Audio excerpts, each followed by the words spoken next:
Good morning, Islanders. Welcome back to our Facebook Live series, Ask an Islander. I'm Adiana, your What's Up lady from Project Grad, and today we are sitting down with Stephanie Shoemaker from Career Services to talk about LinkedIn. Thank you so much for sitting down with us. Thanks for having me. So I think there's like this misconception that you can actually get a job from LinkedIn, that it's just a website. Can you tell us, people actually get jobs from LinkedIn, how they do that successfully? Oh yes, it is an actual job hunt website. In fact, you can search jobs on LinkedIn once you're in there. So yes, it is very common to find a job or at least an interview or a connection for an interview through LinkedIn. Now, of course, there's certain industries where this is more common than others. So you need to be aware. We can help you with that at Career Services to find out, what are the hot areas for utilizing LinkedIn, or what fields are more related. Obviously, I think of technology industry because everybody's online already there. Another one would be sales, because sales folks are always reaching out and using whatever means necessary to connect with others and sell their products or sell themselves. So that's just a couple of examples. But yeah, it's pretty common to be finding positions through LinkedIn. So you need to be aware of the industry you're going into, but don't doubt it, even if you're maybe going into teaching. You should still have a professional LinkedIn just in case. And I know you have 5 tips for LinkedIn, and one of the first ones relates to that. So what is that first tip? Yes, so the first tip is that I want you all to Google yourselves and find out what comes up on that page, because 9 times out of 10 an employer is going to do that because it's easy, and they might find something out about you that's quite interesting, and that could go bad or it could go well as well. So hopefully it's on the good side of that spectrum. And one way you can make sure that you have a nice online presence is by having a good LinkedIn account and profile. So that is one proactive step you can take to making sure that you have that impression that you want to make in a professional light online. So that's why it's important to get hooked up with LinkedIn. And I know sometimes we think, oh, that's for old people and that's a different generation. But no, people are still using it, and it's very well utilized. And if you actually do some homework on it, you're going to find out that, yeah, it is actually a very popular and easy resource. So building your own profile is really pretty easy overall. There's lots of things that you can do that are pretty simple. One of them would be, just to get one started, is having that professional photo. But you don't have to go to a studio to do that. You can just do something even like this with a simple background, a nice shirt, and decent lighting. Selfies are okay, but I'd say it's better to have someone just step back a little bit and take that shot for you.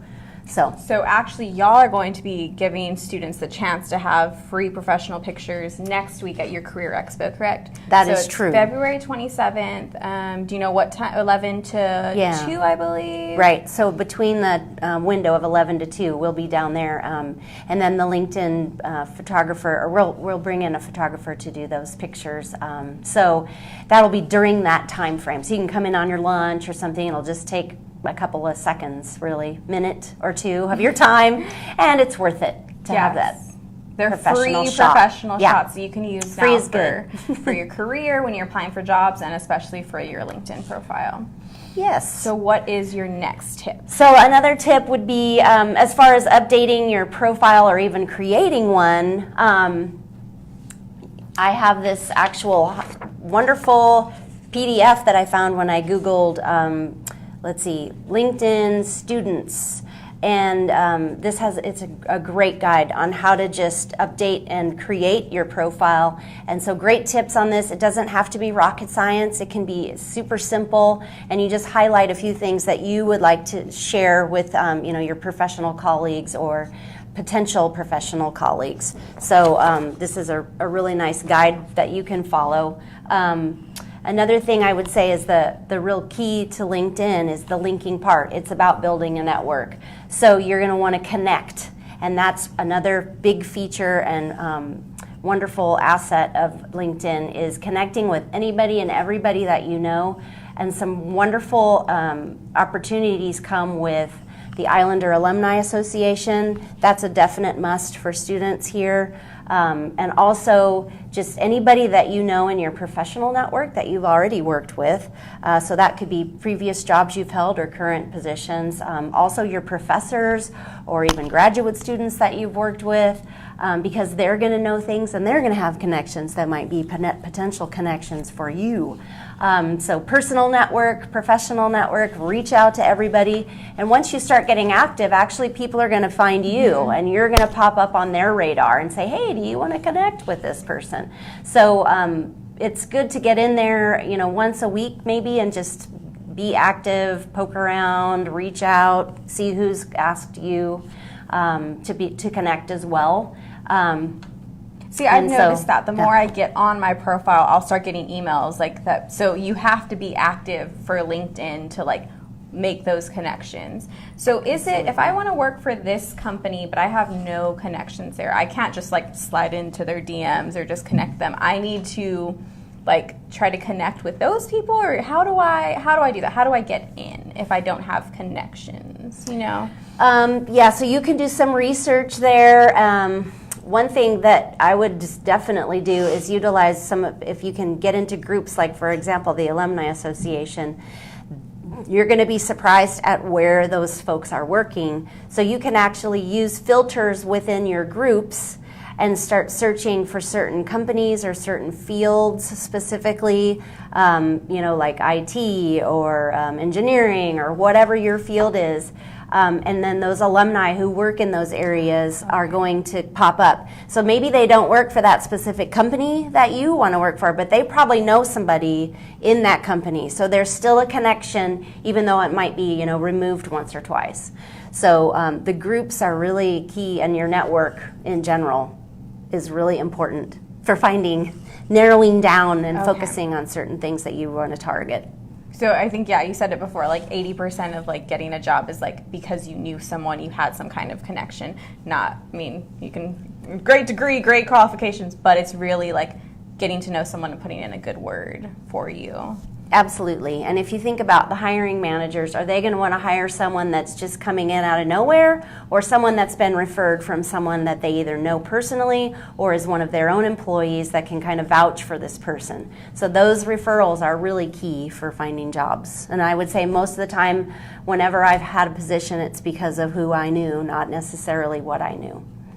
So what are common mistakes that we make as students using LinkedIn? I think some common mistakes would be getting a profile started and then not, getting in there and utilizing it and updating it, and I get it. I do that too, but it's probably a good thing to start thinking about that, sooner than later as far as your job hunt, because if you start now, or and as an upperclassman, developing those networks and establishing those relationships, then that's going to be better for you when you're ready to really job hunt. So rather than starting at that point and then beginning your job hunt. So the earlier the better, and also just updating your profile is really good too, because you're going to be adding all kinds of activities and projects that you're doing in school that are related to your field. So that makes you more interesting to people who are hiring, or who are interested in your types of skills and experience that you're gaining while you're here. And I would recommend